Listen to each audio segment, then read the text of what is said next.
Welcome to Explorations in VOA Special English. I'm Mario Ritter. Today, Steve Ember and Barbara Klein tell us about one of the most influential and skillful writers in the history of literature. For more than 400 years, people around the world and in many cultures have been reading, watching, and listening to the plays and poetry of the English writer William Shakespeare. Oh, me. She speaks.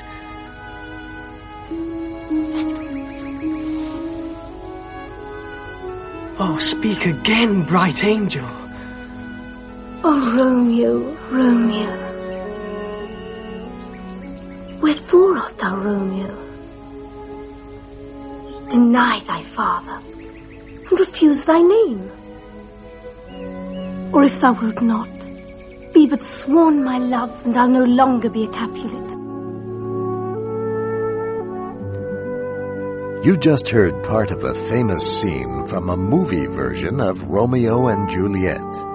This tragic play remains one of the greatest and perhaps most famous love stories ever told. It tells about two young people who meet and fall deeply in love. But their families, the Capulets and the Montagues, are enemies and will not allow them to be together. Romeo and Juliet are surrounded by violent fighting and generational conflict. The young lovers secretly marry, but their story has a tragic ending. Romeo and Juliet shows how William Shakespeare's plays shine with extraordinarily rich and imaginative language. He invented thousands of words to color his works. They have become part of the English language. Shakespeare's universal stories show all the human emotions and conflicts. His works are as fresh today as they were 400 years ago.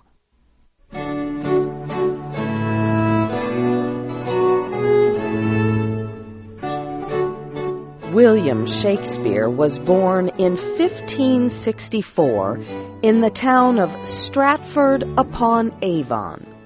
He married Anne Hathaway at the age of 18. The couple had 3 children, 2 daughters and a son, who died very young. Shakespeare moved to London in the late 1580s to be at the center of the city's busy theater life.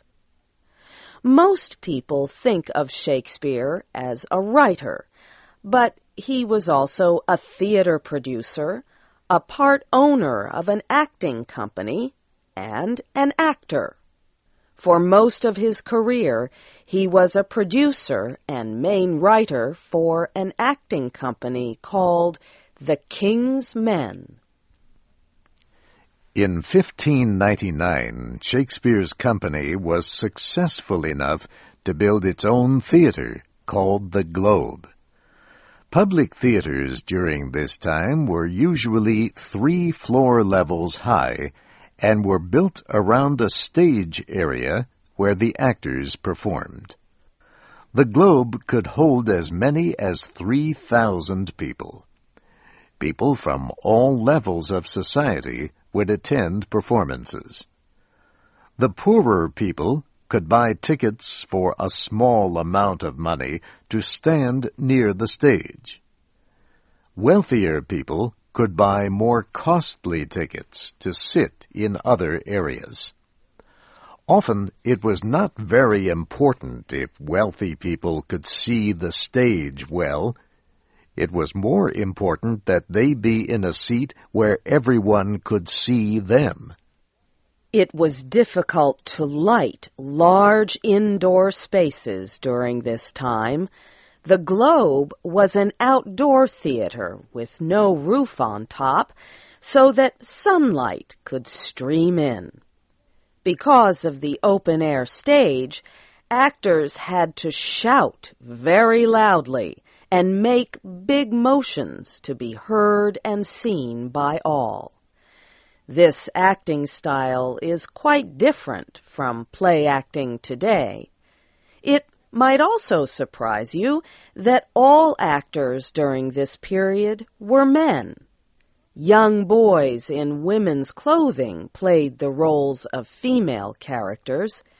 This is because it was against the law in England for women to act on stage. Shakespeare's theater group also performed in other places, such as the smaller indoor Blackfriars Theater, or they would travel around the countryside to perform. Sometimes they were asked to perform at the palace of the English ruler, Queen Elizabeth, or later, King James I.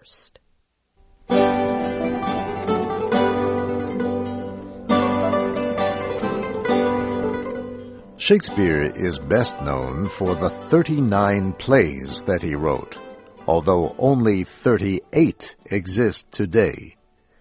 His plays are usually divided into 3 groups: comedies, histories, and tragedies. The comedies are playful and funny. They usually deal with marriage and the funny activities of people in love. These comedies often tell many stories at the same time, like plays within plays. Much Ado About Nothing is a good example of a Shakespearean comedy. It tells the story of 2 couples. Benedick and Beatrice each claim they will never marry. They enjoy attacking each other with funny insults. Their friends work out a plan to make the 2 secretly fall in love. Claudio and Hero are the other couple. They fall in love at once and plan to marry. But Claudio wrongly accuses Hero of being with another man and refuses to marry her. Hero's family decides to make Claudio believe that she is dead until her innocence can be proved. Claudio soon realizes his mistake and mourns for Hero. By the end of the play, love wins over everyone, and there is a marriage ceremony for the 4 lovers. Shakespeare's histories are intense explorations of actual English rulers. This was a newer kind of play that developed during Shakespeare's time. Other writers may have written historical plays, but no one could match Shakespeare's skill. Plays about rulers like Henry IV and Richard III explore Britain's history during a time when the country was going through tense political struggles. Many Shakespearean tragedies are about conflicting family loyalties, or a character seeking to punish others for the wrongful death of a loved one. Hamlet tells the story of the son of the King of Denmark. When Hamlet's father unexpectedly dies, his uncle Claudius becomes ruler and marries Hamlet's mother. One night, a ghostly spirit visits Hamlet and tells him that Claudius killed his father. Hamlet decides to pretend that he is crazy to learn if this is true. This intense play captures the conflicted inner life of Hamlet. This young man must struggle between his moral beliefs and his desire to seek punishment for his father's death. Here is a famous speech from a movie version of Hamlet. The actor Laurence Olivier shines in this difficult role. To be or not to be, that is the question. Whether it is nobler in the mind to suffer the slings and arrows of outrageous fortune, or to take arms against a sea of troubles, and by opposing, end them. Shakespeare also wrote one of the greatest collections of poems in English literature. He wrote several long poems, but is best known for his 154 short poems or sonnets.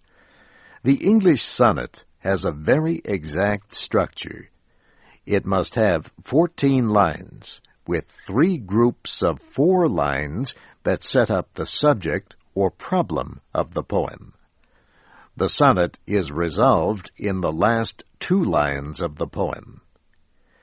If that requirement seems demanding, Shakespeare's sonnets are also written in iambic pentameter.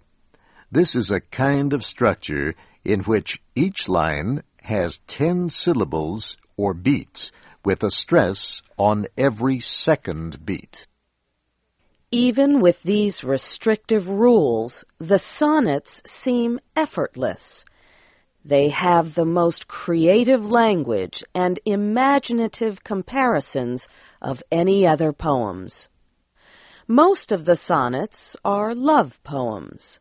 Some of them are attacks, while others are celebrations.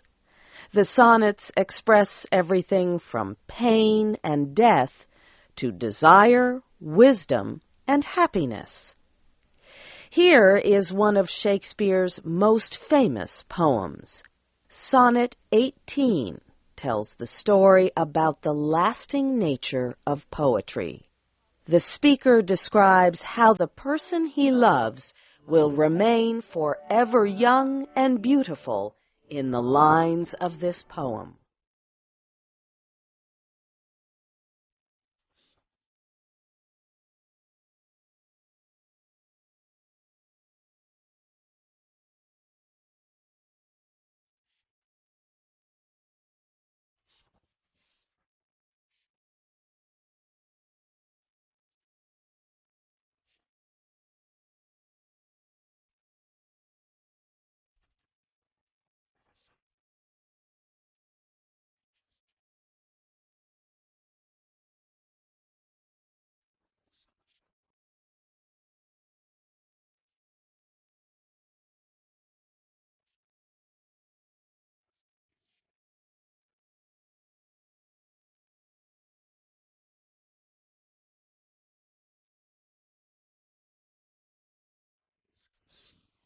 Long lives this,